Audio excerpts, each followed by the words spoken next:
নমস্কার বন্ধুরা, রিয়া কুকিং ব্লগে আপনাদের সবাইকে স্বাগত। তো বন্ধুরা, আমরা সকাল সকাল চলে এসেছি নতুন একটা রেসিপি নিয়ে। তো দেখো বন্ধুরা, সাবু দিয়ে আজকে একটা নতুন রেসিপি বানাবো। তো মা ওইদিকে আলুটা কেটে নেবে, আর সাবুটা আমি আগে থাকতেই ভিজিয়ে রেখেছিলাম, কি সুন্দর ভিজে গেছে সাবুটা। তো সাবুটা আমি এখন ঝাঁঝরি বাটিতে ছেঁকে নেব। আমি এখন আলুটা কেটে নেব।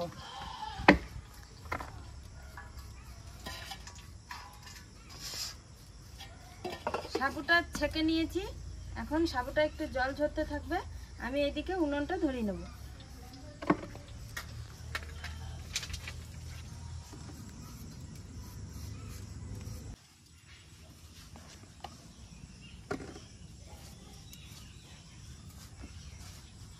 উনুনটা ধরিয়ে দিয়েছি, এবার কড়াইটা চাপিয়ে দেবো। কড়াইটা চাপিয়ে দিয়েছি, এবার কড়াইটা গরম হতে থাকবে। বন্ধুরা, আজকে সাবু দিয়ে নতুন একটা রেসিপি বানাতে চলেছি। তো কিভাবে সাবু দিয়ে নতুন রেসিপিটা বানাচ্ছি আপনারা সবাই দেখতে থাকুন। কাটা হয়ে গেছে, এখন ধুয়ে নেব।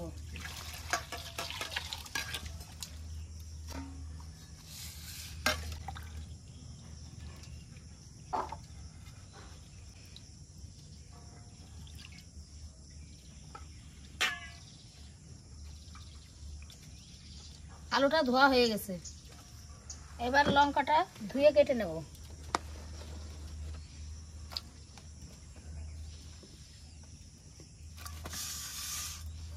এই বর্ষায় যে লঙ্কার দাম বেড়েছে, বাজারে লঙ্কাই পাওয়া যাচ্ছে না। এই আলু সাইডে রেখে দিই। হ্যাঁ, সেইখানেই রেখে দাও। আমার এইদিকে কড়াইটা গরম হয়ে গেছে, এবার সাবুটা রান্না করার জন্য কড়াইতে তেল দিয়ে দেবো।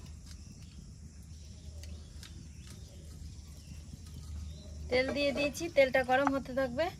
আমি আজকে এই তেলটা দিয়েছি সাদা তেল। তো সর্ষের তেল দিলে ভালো লাগবে না খেতে, গন্ধ উঠবে।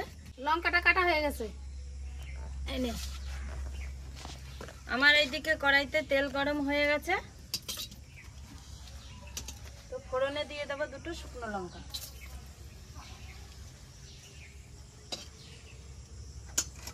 কেটে রাখা আলুগুলো এবার দিয়ে দেবো।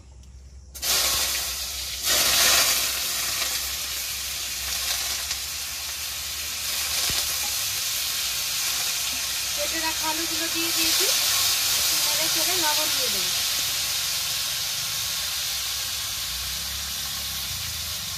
লবণ দিয়ে দিয়েছি, এখন আলুটাকে নেড়ে চেড়ে ভালো করে ভেজে নেব।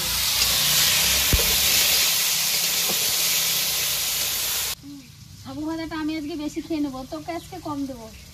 আমার সাবু ভাজা খেতে অনেক ভালো লাগে। আমারও তো ভালো লাগে, তাহলে কি করবো? এবার যা ভাজবো আমাদের তো লেগে যাবে। বেশ, ঠিক আছে, তোমরাই খাবে। তখন কি করবি? তুই অল্প খাবি? হ্যাঁ হ্যাঁ, বলো যে আমি অল্পই খাবো, আমি তো ছোট মানুষ নাকি।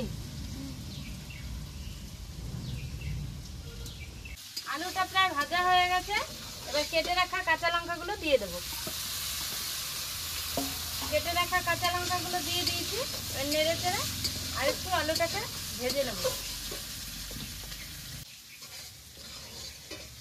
তো বন্ধুরা, যে যে সাবু ভাজা রান্না করবে, তো দেখো সাবুটাকে আগে থাকতে ভিজিয়ে রেখেছিলাম, কি সুন্দর নরম হয়ে গেছে। যদি সাবুটা একটু নরম না হয় তাহলে কিন্তু ভাজা ভালো হবে না, শক্ত শক্ত লাগবে খেতে। আর এটা ভালোভাবে ভিজেছে, তার সাবুটা খুব সুন্দর হয়েছে। তো এরকম করে ভিজিয়ে রেখে ছাঁকনি দিয়ে ছেঁকে আলুটা প্রথমে লাল লাল করে ভেজে নিতে হবে। তো এর মধ্যে তারপরে সাবুগুলো দিয়ে দিতে হবে।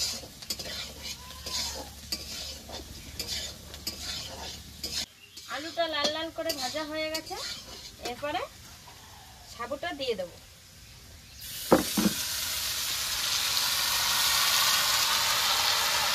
সাবুটা দিয়ে দিয়েছি, এরপর নেড়ে চেড়ে ভালো করে ভেজে নেব।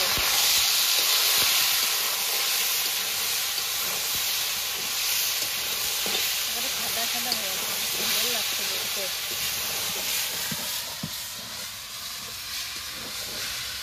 সাবু ভাজাটা অনেক খেয়ে উঠছে, তাড়াতাড়ি করো, আমার জিভে জল চলে আসছে। তাই এত ভালো লাগে তোমার কাছে? হ্যাঁ, তোমার ঠাম্মি আর তুমি তো সবটা খেয়ে নেবে বলছো, আমাকে একটু দেবে না? হ্যাঁ। দাঁড়াও, হয়ে গেছে প্রায়, এই তো হয়ে গেছে।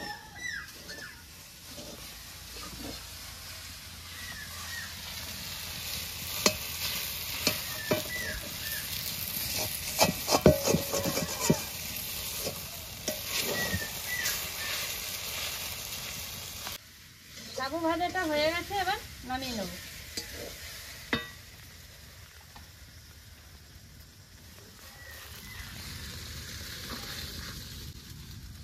সাবু ভাজাটা নামিয়ে নিয়েছি।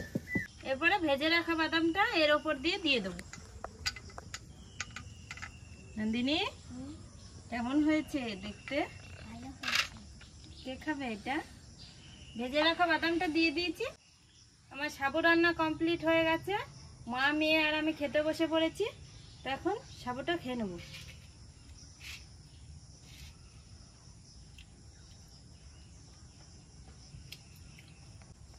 খেয়ে নে।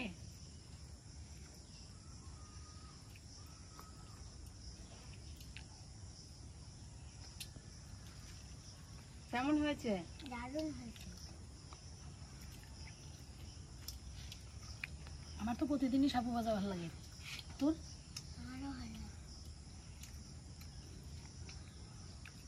তো বন্ধুরা, মা আর মেয়ে সাবু ভাজা এত ভালো খায় বলার মতো না। প্রায় দিনই বলবে একটু সাবু ভাজা কর, সাবু ভাজা কর। তো আজকে একটু ঠান্ডা ঠান্ডা বৃষ্টি হয়েছে, তো সকালবেলা মেয়ে বায়না ধরেছে, বলছে ঠাম্মি আজকে আমি কিন্তু সাবু ভাজা খাবো। আমার ঠাম্মি আরও চলে এসছে রান্নাঘরে, তা আমিও চলে এসেছি। তা সাবুটা ভাজা করে দিয়েছি, তো সাবু ভাজা নিয়ে বসে পড়েছি সবাই মিলে।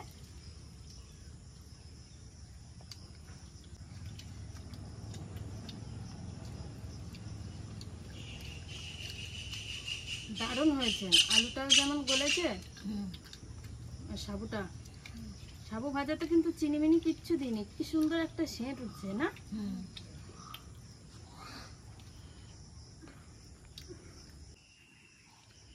তো বন্ধুরা, আপনারাও বাড়িতে একদিন এই সাবুর রেসিপিটা বানিয়ে খেয়ে দেখুন, অসাধারণ লাগছে খেতে। দারুণ হয়েছে না নন্দিনী? যে একবার এই সাবুর রেসিপিটা বানিয়ে খাবে সে আর ভুলতে পারবে না। মাঝে মাঝেই তার বানিয়ে খেতে হবে।